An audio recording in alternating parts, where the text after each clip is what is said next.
আসসালামু আলাইকুম। সংবাদে আপনাদের সবাইকে স্বাগত জানাচ্ছি। আমি ফিরোজ তোহা। শুরুতেই আরবে কেবলস সংবাদ শিরোনাম। বাংলাদেশের সর্বশেষ গুরুত্বপূর্ণ আপডেট সংবাদে আপনাকে স্বাগত। শুরুতেই সংবাদ শিরোনাম, পরে বিস্তারিত। শুরুতেই জানাবো, রংপুরে বৈষম্যবিরোধী ছাত্র আন্দোলনের নেতা নাহিদকে অব্যাহতি। বৈষম্যবিরোধী ছাত্র আন্দোলন রংপুর মহানগর শাখার মুখপাত্র নাহিদ হাসান খন্দকারের চাঁদা দাবির একটি ভিডিও সামাজিক যোগাযোগ মাধ্যমে ছড়িয়ে পড়ার পর তাকে অব্যাহতি দেওয়া হয়েছে।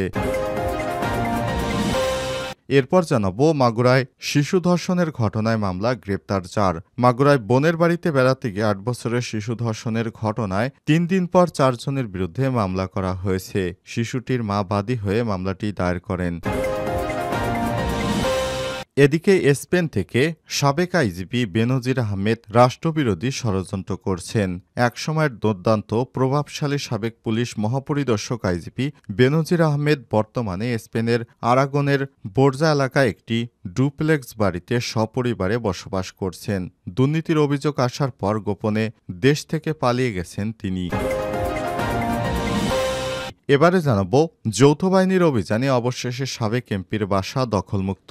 অবশেষে সেনাবাহিনীর অভিযানে সাবেক এমপি ও জেলা আওয়ামী লীগের সাধারণ সম্পাদক অ্যাডভোকেট জোয়াহেরুল ইসলামের বাড়ি দখলমুক্ত হয়েছে।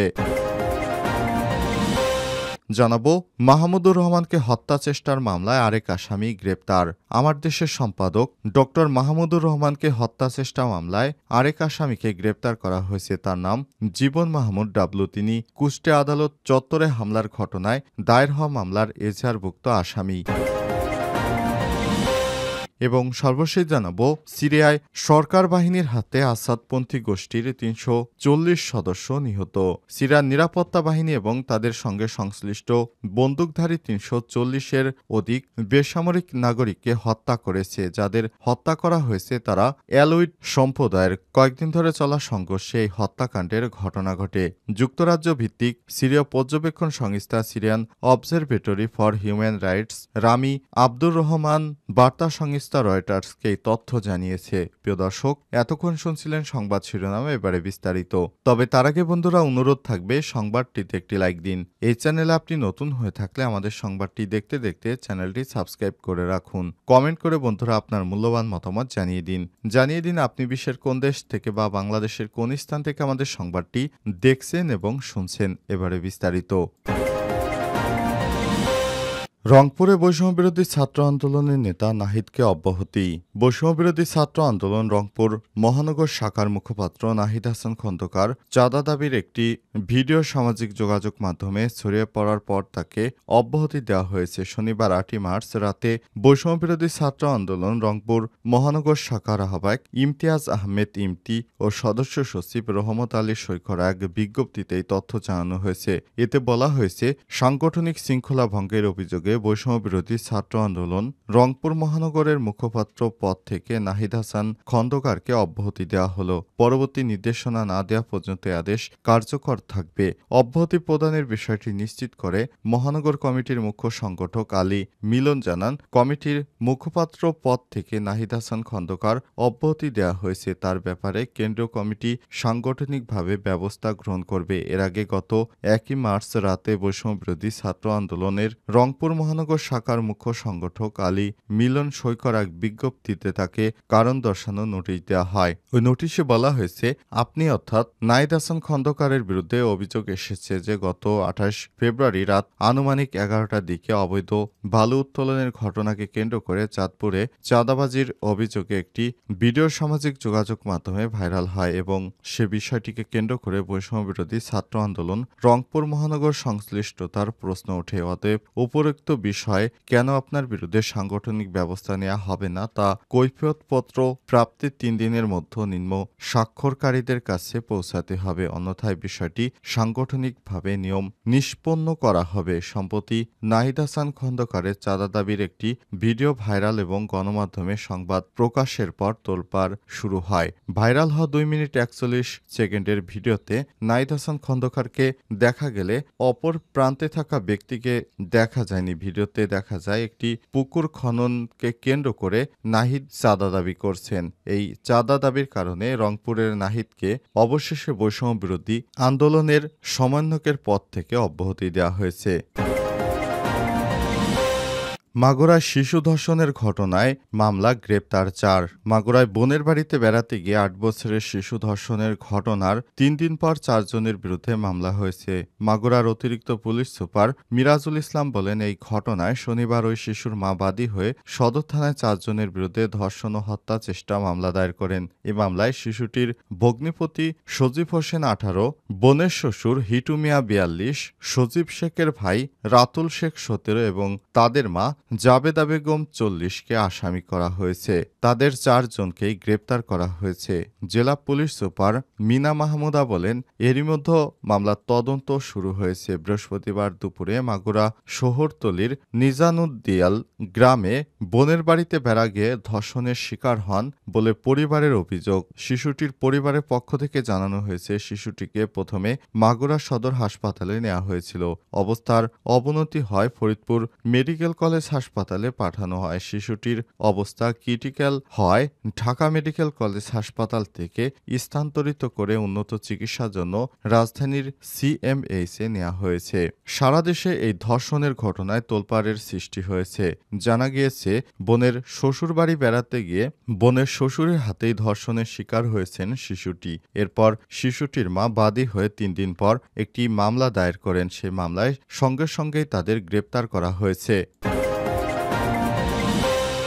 স্পেন থেকে বেনজিরে রাষ্ট্রবিরোধী ষড়যন্ত্র। একসময়ের দুর্দান্ত প্রতাপশালী সাবেক পুলিশ মহাপরিদর্শক আইজিপি বেনজির আহমেদ বর্তমানে স্পেনের আরাগনের বোর্জা এলাকায় একটি বাড়িতে সপরিবারে বসবাস করছেন। দুর্নীতির অভিযোগ আসার পর গোপনে দেশ ত্যাগ করেছেন তিনি। তবে এখন স্পেনে বসে রাষ্ট্রবিরোধী ষড়যন্ত্র করে যাচ্ছে বেনজির। পতিত স্বৈরাচার শেখ হাসিনা রাস্তাভাজন হিসেবে পরিচিত সাবেক এই পুলিশ কর্তা অবশ্য ২০২২ সালে আইজিপির পদ থেকে অবসর গ্রহণের পর থেকেই যুক্তরাষ্ট্রের নিষেধাজ্ঞা পায় র্যাবের সাবেক ডিজি বেনজির লোকচক্ষুর অন্তরালে চলে যায়। তবে ২০২৪ সালের শুরুর দিকে তার বিরুদ্ধে উঠে আসে অবৈধভাবে অর্জন করা বিশাল সম্পদ বানানোর খবর। কার্যত তারপর থেকেই তিনি চুপসে যান। জানা গেছে, অবৈধভাবে অর্জিত সম্পদ গণমাধ্যমে ফলাও করে প্রচারিত হওয়ার পর দুর্নীতি দমন কমিশন দুদক বেনজিরকে তলব করে। তবে তিনি দুদকের সামনে হাজির না হয়ে ২০২৪ সালের ৪ মে রাতে গোপনে দেশ ত্যাগ করেছেন। অভিযোগ রয়েছে, পুলিশের কয়েকজন কর্মকর্তা গোয়েন্দা সংস্থার সদস্যরা তাকে ইমিগ্রেশন পার করিয়ে দেন, যার ভিডিও সামাজিক যোগাযোগ মাধ্যমে ভাইরাল হয়েছে। এরপর তিনি আর দেশে ফিরে আসেননি। দেশ ত্যাগ করার ২ মাস পর দুবাই অবস্থান করেন তিনি। এরপর স্পেনে চলে যান। ওই দেশের নাগরিকত্ব পিআরের জন্য তিনি আবেদন করেছেন।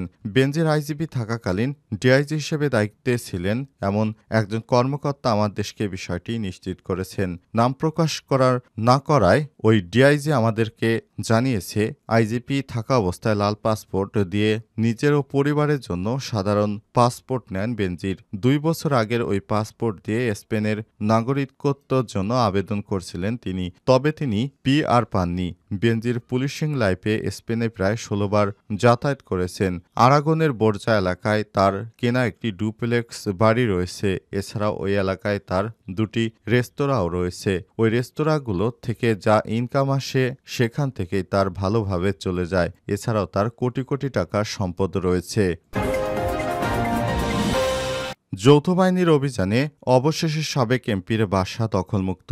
অবশেষে যৌথ বাহিনীর অভিযানে সাবেক এমপি ও জেলা আওয়ামী লীগের সাধারণ সম্পাদক অ্যাডভোকেট জওয়াহেরুল ইসলামের বাড়ি দখলমুক্ত করা হয়েছে। শনিবার ৮ই মার্চ সকালে সমন্বয়ক পরিচয়ে মানসিক ভারসাম্যহীনদের নিয়ে মারিয়াম মোকাদ্দাস মিষ্টি জহেরুল ইসলাম বাসার তালা ভেঙে ১৭ জন পাগল নিয়ে ভবনে প্রবেশ করে। পরে ওই বাড়ি পাগলদের আশ্রম বলে ঘোষণা করেন তিনি। শনিবার রাত ১০টার দিকে শহরের ছোট কালীবাড়িতে অবস্থিত জওয়াহেরুলের ৬তলা বিশিষ্ট ভবনে সদর উপজেলা সহকারী কমিশনার ভূমি ও নির্বাহী ম্যাজিস্ট্রেট রুহুল আমিন শরীফের নেতৃত্বে সেনাবাহিনী ও পুলিশের যৌথভাবে এ অভিযান পরিচালনা করে। জহিরুলের স্ত্রী রওশনারা বেগম বলেন, প্রথমে মিষ্টি ১০ কোটি টাকা চাঁদা দাবি করেছিল। সেই টাকা না দেয় তারা বাড়িতে জবরদখল করেছে।